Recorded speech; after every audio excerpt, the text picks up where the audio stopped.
Então, bom dia, embora o tempo não esteja muito famoso, aproveito para dizer que se não saiu de casa até agora, tragam uma coisinha um bocadinho mais protetora porque está um ventinho um bocado chato e a temperatura máxima hoje vai baixar. Edição da Cor do Dinheiro do dia 5 de março do ano de graça de 2020. O meu nome é Camilo Lourenço e sem mais delongas vamos à agenda porque já tive que cortar aqui alguns pontos no programa para hoje. Aproveito para dizer também que esta semana vai haver nova edição do Think Tank. E porquê? Porque, como sabe, na semana passada não houve, por impossibilidade do Jorge, vamos fazê-la esta semana e vai ter lugar amanhã. Portanto, esta semana você é brindado com duas edições da Cor do Dinheiro. A primeira, que nós fizemos na segunda-feira, para corrigir a falha da semana passada, e a desta semana, que vai ter lugar amanhã. Ainda não lhe digo qual é que vai ser a agenda, fica de suspense, teaser, para o programa da manhã, mas esteja atento, provavelmente entre as 18 e as 19 horas de sexta-feira. Bom, quinta-feira hoje, estamos quase no fim de semana. Vamos lá à agenda. Como sempre, começamos pelo período de ordem do dia para dizer que começam a fazer-se contas sobre qual é que vai ser o impacto, ou pode ser o impacto da crise, da epidemia de coronavírus na economia mundial. E as últimas previsões apontam para perdas, quer dizer, quebra nas exportações de 50 mil milhões de euros. Eu vou-lhe dizer já uma coisa com a garantia absoluta. Este número está muito, mas mesmo muito subestimado. E, por falar nisso, que é o segundo ponto, as pessoas começam a acordar finalmente para o problema, mesmo em Portugal. E vou-lhe dizer porquê. Ontem, aliás, a entrevista está disponível no site da própria Rádio Renascença, Canal 1, o Ministro da Economia já veio dizer que o impacto no turismo vai ser superior ao que estava à espera. Ou seja, estava tudo sossegadinho a pensar que, bom, afinal, umas marcações aqui, uns cancelamentos ali, uns adiamentos acolá. Não é bem assim. As últimas notícias que eu começo a ter de operadores do setor, e o Ministro da Economia tem a obrigação de saber isso, porque a sua esposa, Cristina Cisa Vieira, é responsável da Associação de Hoteleiros de Portugal. Os cancelamentos já são em número elevado. O que está a acontecer mostra já uma grande cautela e um impacto superior ao que estava a pensar. Ora bem, só um néscio não percebe que num país que vive muito de turismo este impacto poderia acontecer e ter um peso maior do que se pensava. Já agora aproveito para dizer isto. Como você sabe, nós tivemos uma baixa brutal do desemprego nos últimos 5 anos. Não foi tanto por aquilo que o Governo andou a fazer, foi por causa do crescimento do turismo. Ora, isto deve-nos preocupar, porque o impacto do turismo naquilo que são as nossas contas externas, aquilo que é o emprego, é o impacto elevado. Portanto, se alguma coisa nós podemos começar a pensar neste momento se esta brincadeira se mantiver durante um período muito superior ao que nós estamos à espera, o impacto na economia vai ser superior ao previsto. Aliás, a cautela com que o Governo começa a falar disto, finalmente, parece que começaram a acordar, já demonstra essa preocupação. Havemos de voltar a este assunto seguramente porque a coisa está a ficar feia. Preta. Atenção, preta, isto é expressão idiomática também, é só para evitar mal-entendidos. Bom, segundo ponto, o BCP anunciou ontem que vai cortar o spread do crédito à habitação, vai baixar para 1%. Bom, eu fico preocupado. Não porque acho que o BCP não está a fazer análise correta do risco, mas porque, continuo a dizer, nós continuamos a pôr demasiado peso no crédito naquilo que é este setor de não transacionáveis, como é a questão da construção, da habitação e por aí dentro. E, em minha opinião, isto é um problema estrutural que os bancos ainda não corrigiram, que a economia não corrigiu, muito por culpa daquilo que é as atuações do Governo, dos governos, aliás, isto é um problema grave que atravessa vários governos e várias décadas, na questão do arrendamento, ou seja, estamos a dificultar cada vez mais o arrendamento para depois as pessoas põem a pressão sobre o crédito da habitação. Também, como já percebeu, é um assunto que devemos voltar a ele mais tarde ou mais cedo. Terceiro ponto, o plano de contingência que existe, mas não existe. eu tenho espectadores muito informados e muito atentos, e ainda ontem aconteceu isso. A Sandra Ribeiro enviou-me um decreto-lei do Governo, de agora, de fevereiro, disse aqui, não é isto, o plano de contingência não é este, não é. Aquele decreto-lei diz apenas que entidades públicas têm que criar um plano de contingência. Ou seja, quero agradecer à Sandra, e outras pessoas também já me falaram nisto, isso não é um plano de contingência. E, portanto, aquele decreto-lei dá a instituições públicas 5 dias para elaborar um plano de contingência. Aquilo não é um plano de contingência, e, portanto, Portugal precisa mesmo de plano de contingência. E, nesse aspecto, volto a dizer, o bastonário da Ordem dos Médicos tem todíssima razão. Ponto seguinte. O SNS está preparado para o coronavírus? Jurou sempre a Ministra da Saúde e o Sr. Primeiro-Ministro que sim. Veja a manchete do Jornal Público de hoje, que diz que 25% das chamadas para a linha SOS 24, por causa do coronavírus, não foram atendidas. Você dirá, está bem, o ajustamento de primeiros dias, seja como for, já agora vai haver outros indicadores, como de repente acordou-se, começou-se a pôr mais hospitais como backup.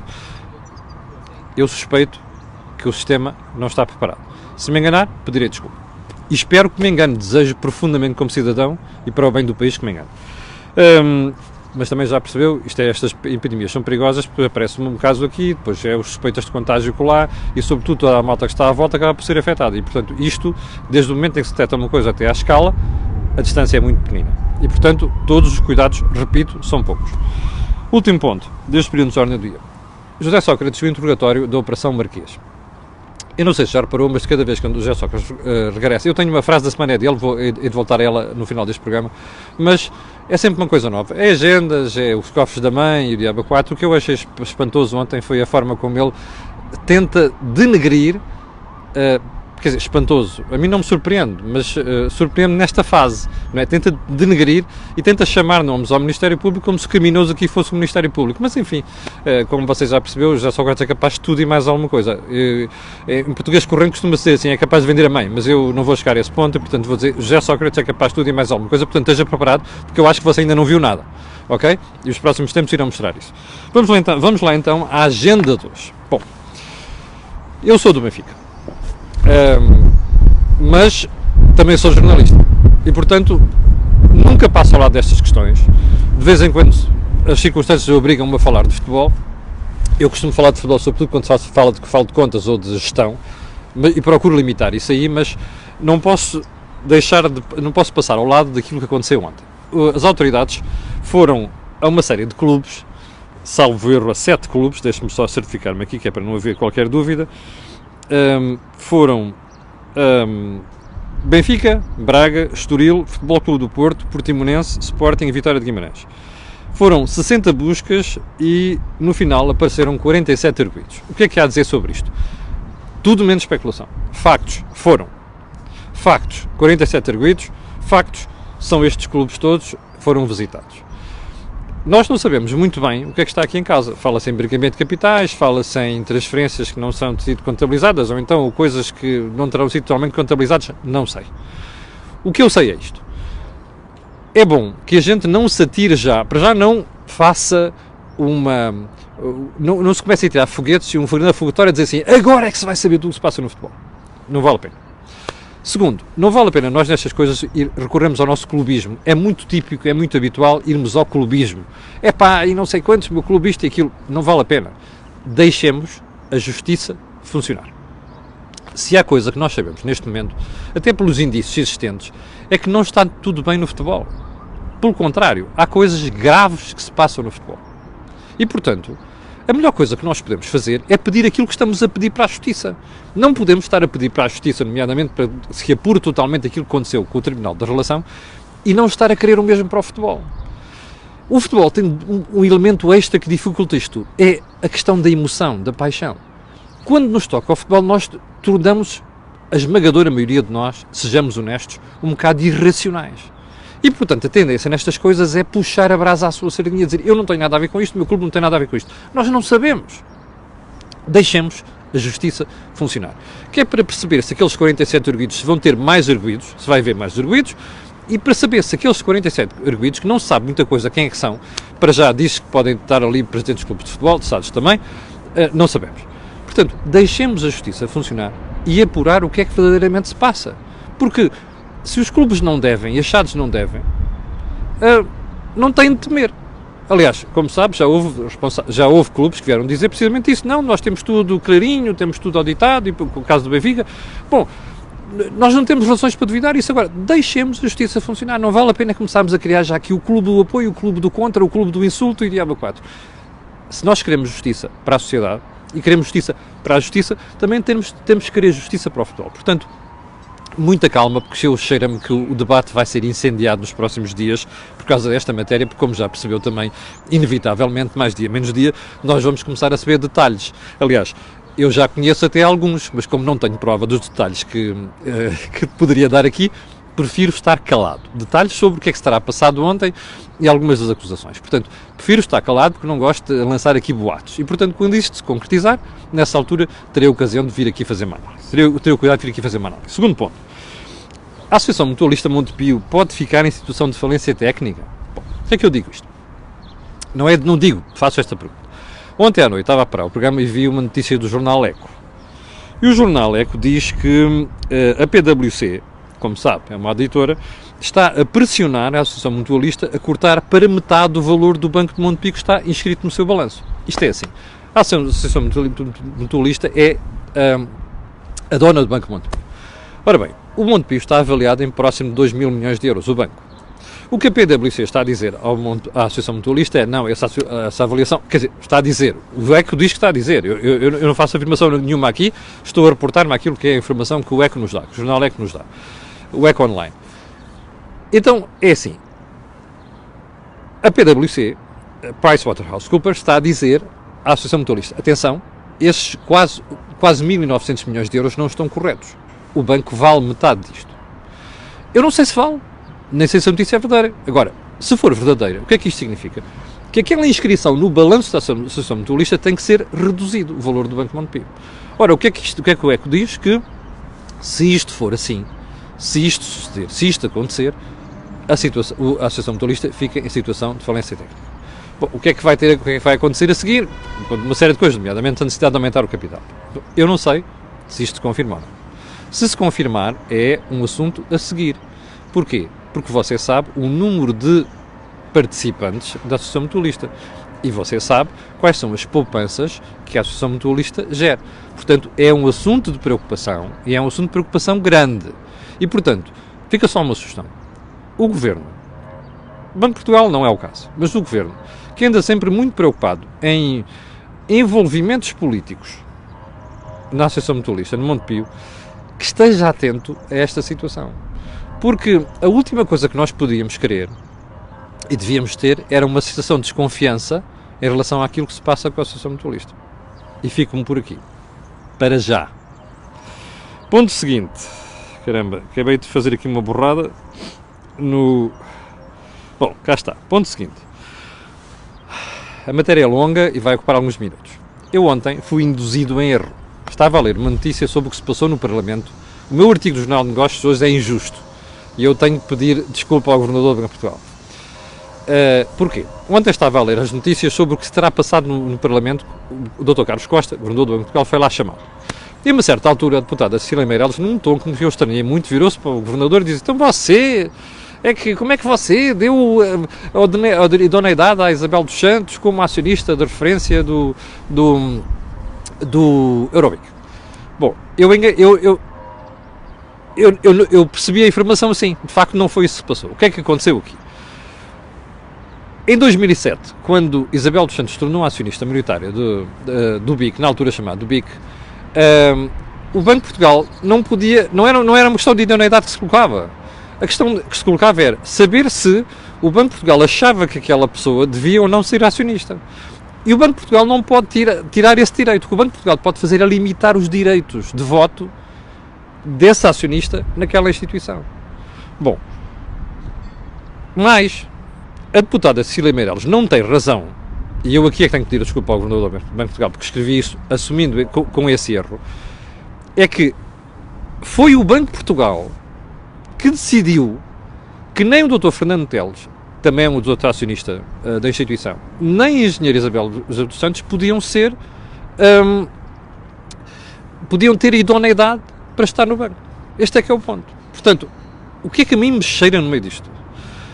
eu tenho dúvidas porque é que às vezes os deputados têm certos comportamentos.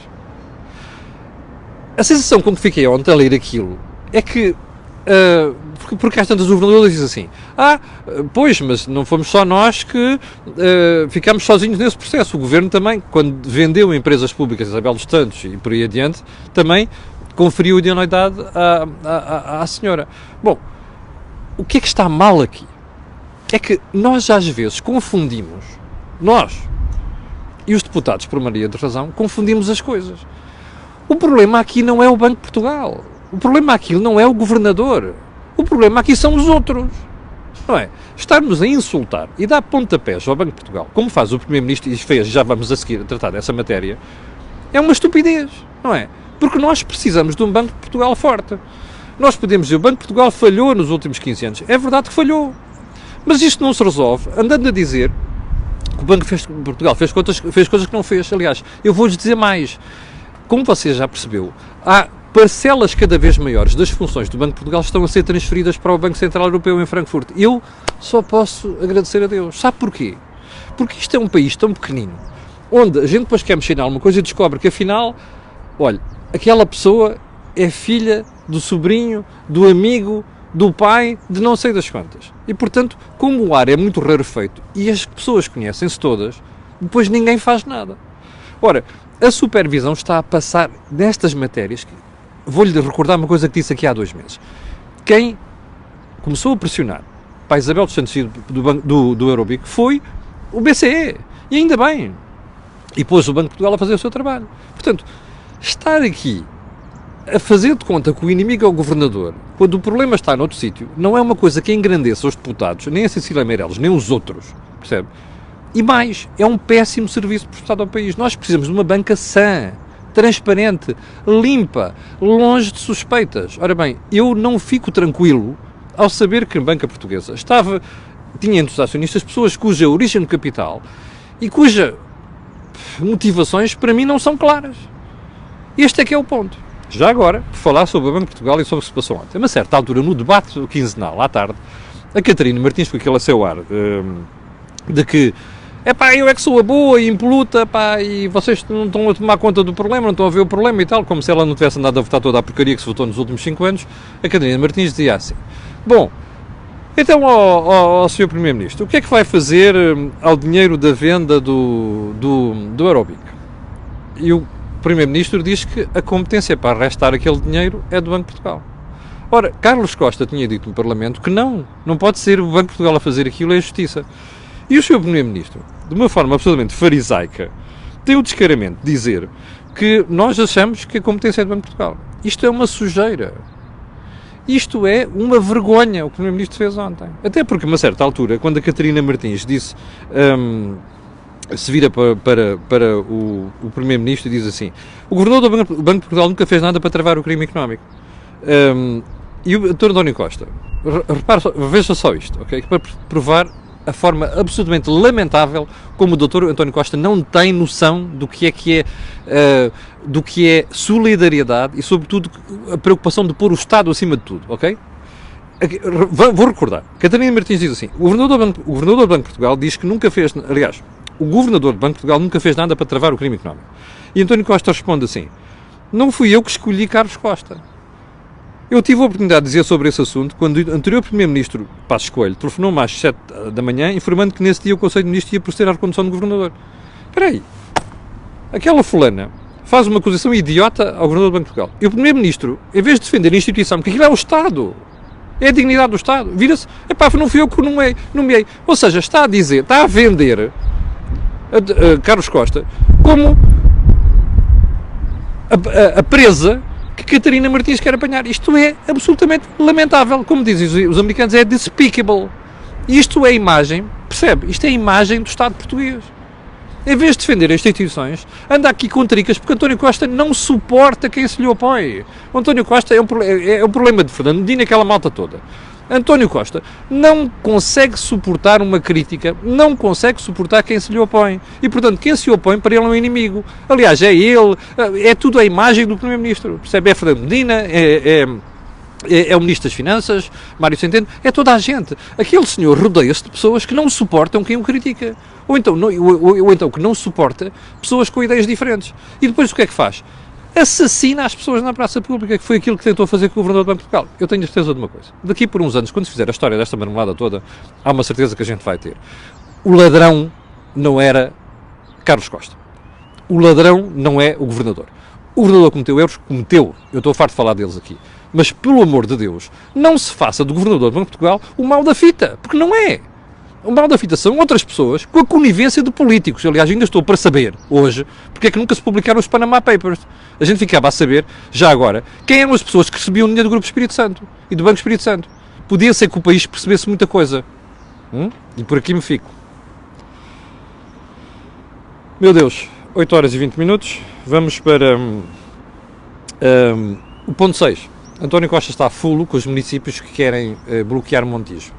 E então ontem fez um aviso. Vocês podem se pronunciar sobre questões de construção, podem pronunciar sobre questões ambientais, mas a localização está decidida. Ainda não percebi muito bem. A lei diz que se houver um município que esteja contra, não se pode fazer. Deixa-me lá ver. Portanto, vocês não concordam, não querem, e se não quiserem as contrapartidas que eu vou dar, a gente faz isto na mesma. Portanto, acho que muda-se a lei, aguardemos. Eu acho que nós estamos perante... É curioso, normalmente estas manifestações de quero posse e mando vêm sempre de socialistas. Mário Soares era a mesma coisa. Agora é António Costa e, como você sabe também, o camarada José Sócrates é a mesma história. Estas coisas do quero posse e mando, ou seja, arraiar a ditadura, vêm de socialistas. Isto é fantástico. Já viu isto ou não? Já pensou neste ponto?